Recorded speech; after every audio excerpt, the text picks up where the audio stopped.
What do you do when you're in dance class and the teacher, whom you respect, by the way, all of a sudden starts seemingly picking on you and only you and is giving you all of these corrections? And here's the kicker, you don't agree with anything they're saying. Well, that is my story today because, yes, that happened to me, and I'm excited to share. This happened at the height of my return to dance journey, and I chose not to include it in my docuseries. I always felt like this story should be its own podcast, and so I saved it. Also, I'll be sharing a bonus story at the very end of a very new dance class experience. Yes, I am back in class, inching my way back after 2.5 years of overcoming injury and chronic pain and doing rehabilitation. And I've gotten a couple of DMs from people saying like, oh my gosh, Miller, does that mean I'm going to see you in class? And no,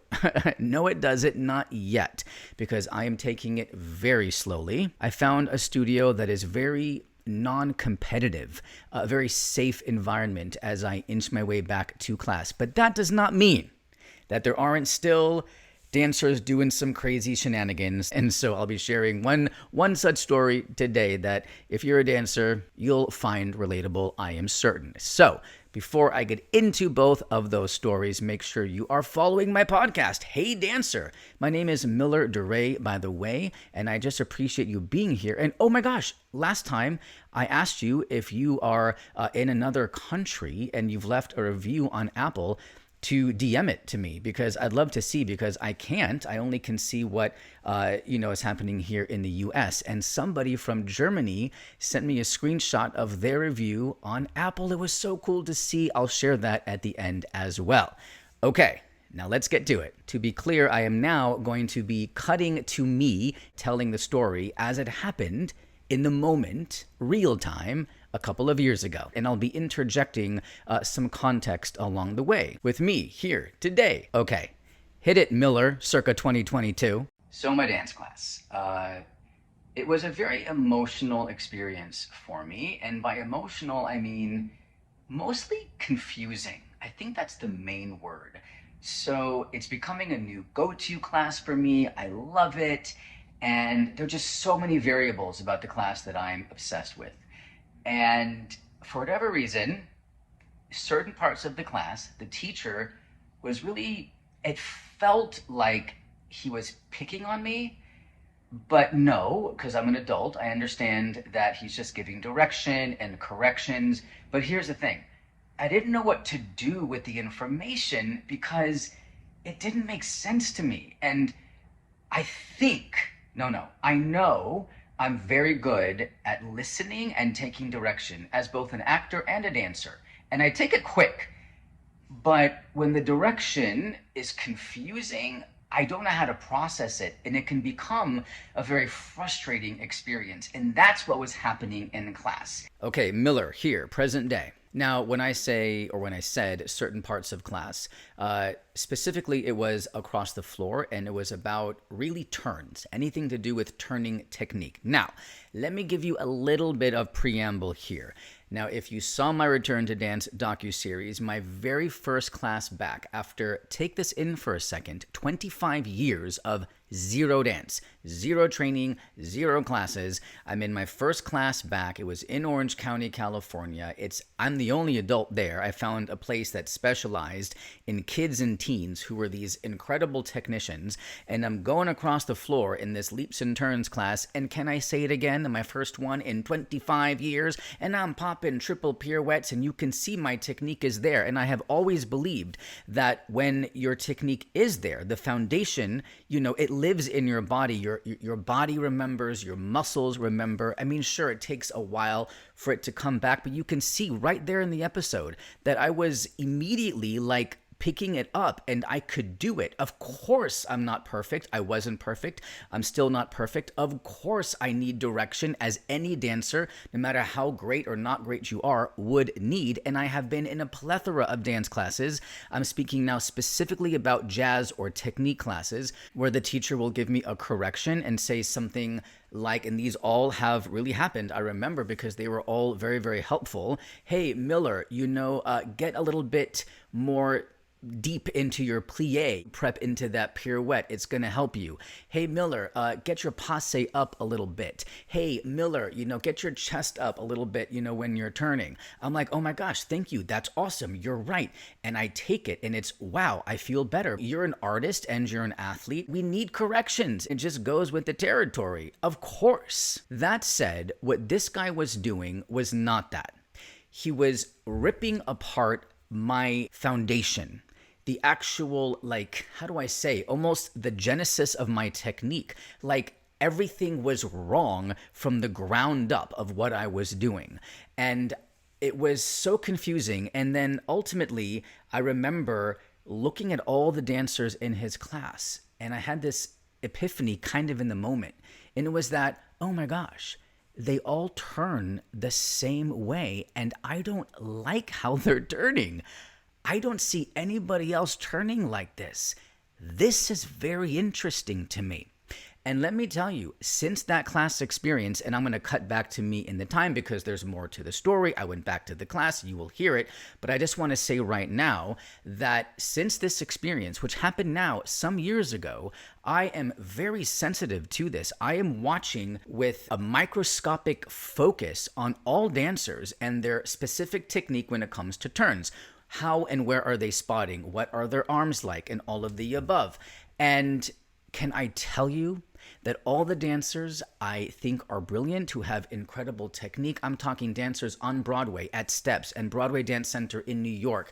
I got my weekly series, right? The Rest of the Story, where I'm talking about these dance giants and everybody from Fred Astaire to Gene Kelly to Donald O'Connor to just all these incredible dancers. And I'm watching all of them turn. All the dancers on social media who are jaw-dropping in their technique. Nobody, and I mean nobody, is turning the way this guy was telling me to turn. I am turning the way all the people I think are amazing are turning. And again, I'm not saying this in some sort of braggadocious way. It's just a description. This is how I was taught by people like Doug Caldwell, Marguerite Derricks, how to turn. That's my foundation. Before I keep going on, because, oh my gosh, I can talk about this forever, let me cut back to me at the time. And it felt almost personal, it was to me a lot. And I'm like, And I was able to step outside of myself simultaneously, understanding oh, okay, Miller, when this happens, it usually means the instructor sees potential in you and likes you probably and wants you to live up to the potential they see. So I was realizing that at the same time and just trying to be kind to myself, but also it felt befuddling. I mean, that's the only word I can think of. And then we're in the combination and it felt really good, the combination. He had mentioned that most people in class had done it before. I was not one of them. Somehow I caught it quickly. A few dancers came up to me after class and were like, how do you catch choreography so fast? And I'm like, it's kind of the opposite in most of my classes, so maybe I'm getting better at it, or maybe it just depends on the teacher and their style. But regardless, I was proud. At the end of class, I thanked the teacher, and he said, is it okay if I give you direction in class? And I was like, yeah, of course. I'm going to keep showing up because it is about the challenges. And if he likes things a certain way that are kind of antithetical to how I know them to be, I'll give him what he wants, his way. It's fine. I don't care. I just want to get better and continue to build community. And that's all. Okay, before I cut to what happened when I returned, a couple things I want to add that I remember really well. This moment, this class, it just really lives in my head, rent-free. And by the way, I just want to acknowledge, as I watch this back, I'm proud of myself. I handled this, I think, really maturely. I was spiritual. I was in the moment. It's good to see your growth, as a person, as an artist. And this is almost like a video diary, if you will, right? Anyway, I remember the teacher also telling me at the time that he noticed bad habits in me that he himself had when he was a very young dancer. And I remember as he was saying this to me, and I remember thinking, no, I don't have any bad habits, meaning in this area. Of course, I have a lot of bad habits as a dancer. Everybody does. But my gosh, if we don't know our own strengths, if we can't acknowledge where we're great and where we're not so great, then I don't know what we're doing. Like, we have to be our biggest fans. We have to know where we are good. Sure, we can always improve, as I have said already many times in this podcast, and I'm sure in many podcasts before. But it's okay to acknowledge where your strengths are. To have that self-awareness, where you're strong, where you're weak, is very important as a dancer. I've had many examples in my return to dance journey where dance, specifically jazz teachers, would call me out to demonstrate stuff to other students. Hey, Miller, can you show people, this turning combination? Like, that doesn't just happen because I have bad foundation, as this guy was clearly implying. Even just a very recent example, and I'm kind of surprised I'm sharing this because I'm still in this sort of quandary of how much do I share about my classes I'm taking right now, because in my Return to Dance docuseries, I'm 2 years behind in my timeline. Sometimes I think, side note, I got to take off like 2 months of all the things just to catch up on that. But I will tell you this. In addition to the dance story I'm going to share at the end that happened in class, I took one jazz class last week. I had told the teacher, by the way, I haven't been in class in a couple of years. Actually 2.5 years, injury, chronic pain, I'm coming back, so I may take it slow, whatever. And when I did turns across the floor, and why do I get self-conscious with this stuff? This is just what happened. The class applauded, and the teacher applauded. It was like a Sinead turn combination, and they applauded. The first thing he said to me when class was over was, Miller, because I told him my name, he's like, you have great technique and your energy is just so great and you are healing. And he was very supportive. It was very, very sweet. My point is, they applauded when I turned across the floor. He said I had great technique. I know where I'm pretty good. And so this guy picking on me like that, it felt like something else was going on, especially when you see people in class who are not strong technicians and the teacher isn't saying really anything to them. Anyway, let's continue the story. I went back to the dance class from last week that I mentioned was very frustrating for me. I decided to just send love and just be in the moment. And it was a good experience. The teacher was saying that, hey, what I'm telling you may not be correct. It may not be right, but it's my request. I want to see you do X, Y, and Z this way. And it's going to be different than how you know to do it, but hey, I just want to see that. And I thought, okay, that's really good. I'm really glad he acknowledged that, because last time it sort of felt like, no, this is the way. This is the universal objective way on how to do X, Y, and Z. That's what made me nuts. But this week he was like, it's just my request and it may not be right, but it's what I want. I'm like, all right, I can do that. I can try.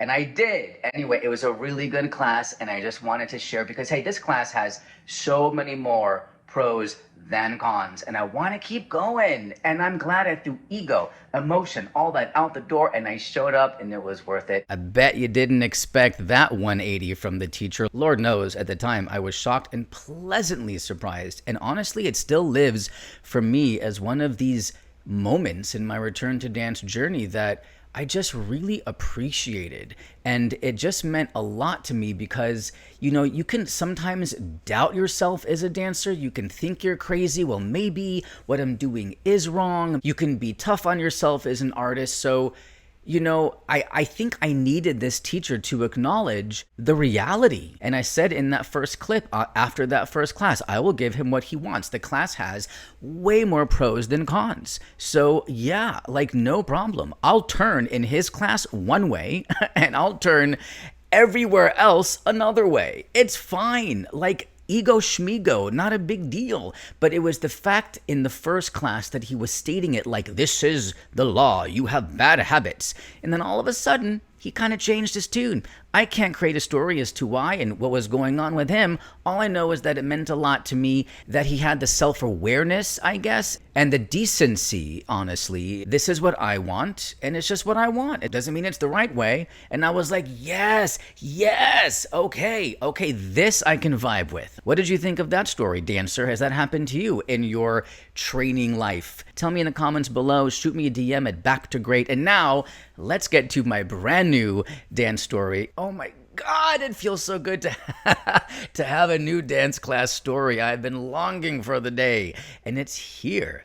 And, this story is just so extra funny to me because I have talked about this particular dance class pet peeve of mine on my social media for so long, so many times.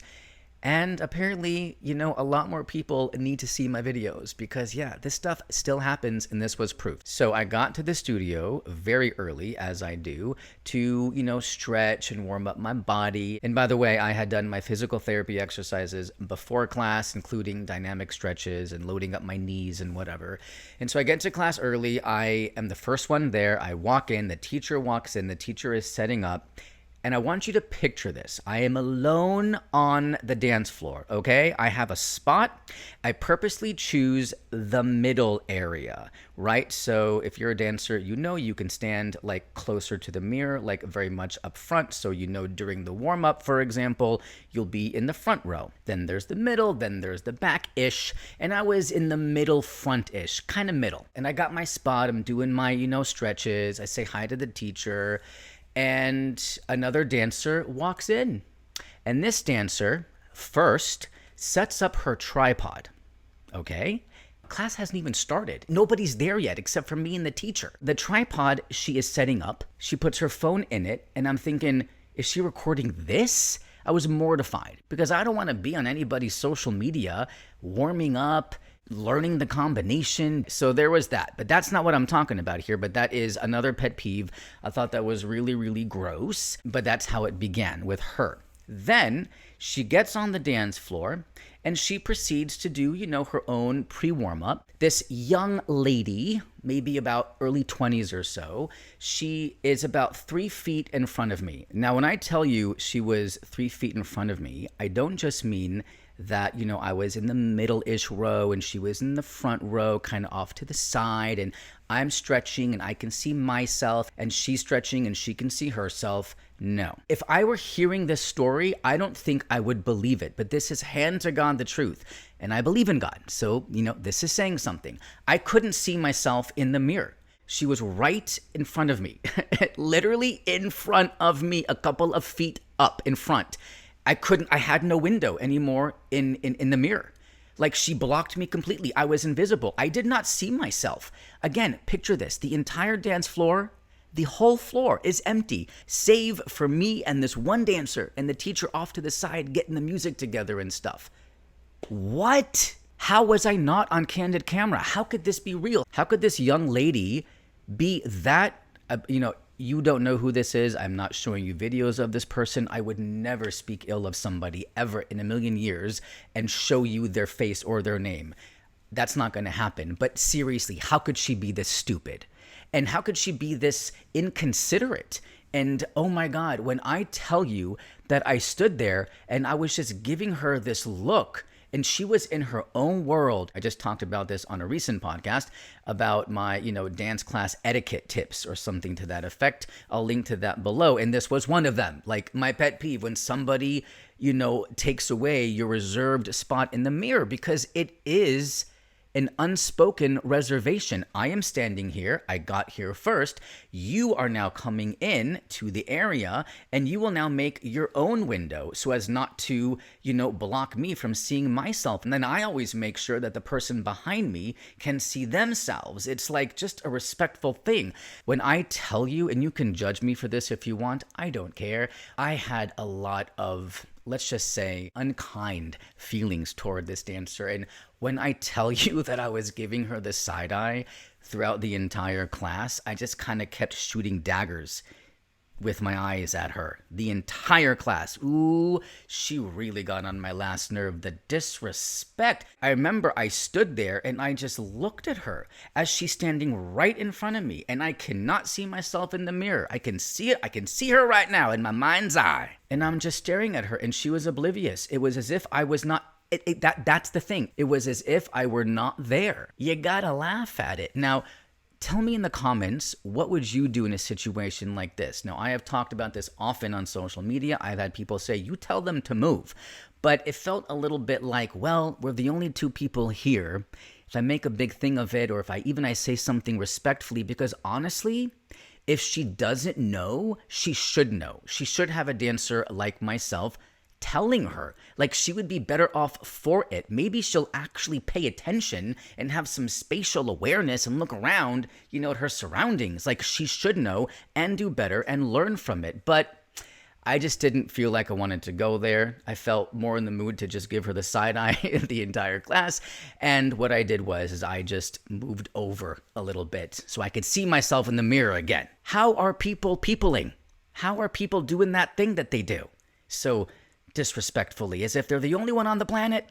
Somebody explain. Anyway, that's all I got today. I'm so grateful for your presence here. Thanks again for showing up, for getting all the way to the end of the podcast. If you did make it this far and you haven't yet, make sure you're following the show and leave a comment and like and share with your dance fam. Every dancer can relate to this in some capacity. And if you know a dancer, if you know a dancer who does what I'm telling you this woman just did to me, who is always blocking your space in the mirror, why don't you send them this podcast and don't mention this part of it? Just talk about the first story. Like, you gotta hear the story of the teacher talking about the technique. Oh my God, it was crazy and stuff. And then they'll get to hear this part of the story and they'll never know this is why you sent it. And maybe then they will get a clue, and maybe then they will never block your space in the mirror again. I'm just trying to be of service to all dancers here and do the Lord's work. By the way, when I did that chaîné turn combination across the floor in the class just the other day, first of all, please, again, keep in mind, I haven't danced now in over 2.5 years, okay?